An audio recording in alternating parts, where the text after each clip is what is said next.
পটুয়াখালী পৌর শহরের স্বনির্ভর সড়কে অগ্নিকাণ্ডে ক্ষতিগ্রস্ত ২০ পরিবারকে পৌরসভার পক্ষ থেকে সার্বিক সহযোগিতা প্রদান করা হয়েছে।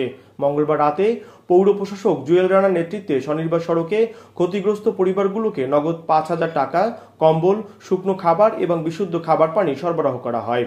ক্ষতিগ্রস্ত সব পরিবার যাতে আবারও ঘুরে দাঁড়াতে পারে সেজন্য পৌরসভার পক্ষ থেকে সার্বিক সহযোগিতারও আশ্বাস দেন পৌর প্রশাসক।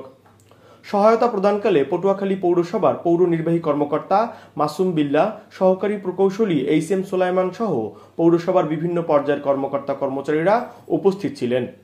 গত মঙ্গলবার দুপুরে পটুয়াখালী শহরের স্বনির্ভর সড়কে অগ্নিকাণ্ডের ঘটনায় ২০টি পরিবার ক্ষতিগ্রস্ত হয়। প্রায় ১.৫ ঘন্টা চেষ্টা চালিয়ে ফায়ার সার্ভিসের ৬টি ইউনিট আগুন নিয়ন্ত্রণে আনে।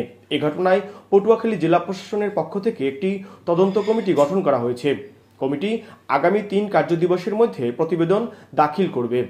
নিউজ ডেস্ক, খবর পটুয়াখালী।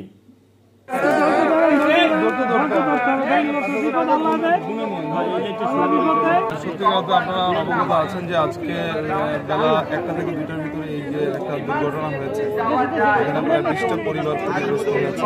দেখলেন, তো আমরা জেলা প্রশাসন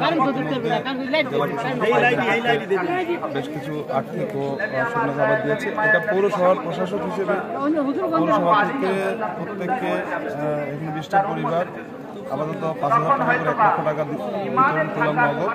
এছাড়া শুকনো খাবার, আর যেহেতু তারা এখন থাকার অসুবিধা, তাদের জন্য কম্বলের ব্যবস্থা করে আমরা লাইট দিয়ে দিয়েছি, শুকনো পানিরও ব্যবস্থা করছি।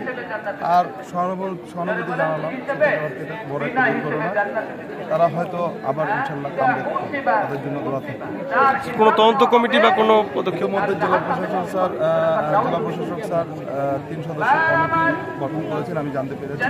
তারা কালকে এসে সরজমিনে দেখবে এবং প্রকৃত ঘটনা উদ্ঘাটন করে প্রতিবেদন দাখিল করবে, তখন আপনারা বিস্তারিত জানতে পারবেন।